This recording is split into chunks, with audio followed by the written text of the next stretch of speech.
So I think ఆ kid ఎక్కడ success అవుతారు అనేది ఆలోచించాలి, కానీ ఈ స్ట్రీమ్లోనే సక్సెస్ అవ్వాలని పుష్ చేయడంలో అర్థం లేదు. అండ్ మీకు కూడా మీ కిడ్స్ కూడా చాలా సక్సెస్ఫుల్ అయింది only when you recognize that this part of environment will be suitable for them. అంతే.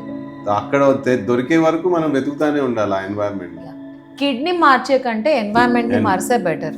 ఆ కిడ్ ఆ ఎన్వైరన్మెంట్లో థ్రైవ్ అవ్వట్లేదు, వాడిని తీసి వేరే ఎన్వైరన్మెంట్లో పెట్టి చూద్దాము, ఆ ఎన్వైరన్మెంట్లో అవుతున్నాడా లేదా, ఓకే అది కూడా వర్క్ అవ్వట్లేదు, మూడో ఎన్వైరన్మెంట్ అలా ఒక 10-15 ఎన్వైరన్మెంట్లు ట్రై చేస్తే you will definitely find one thing that your kid is good at.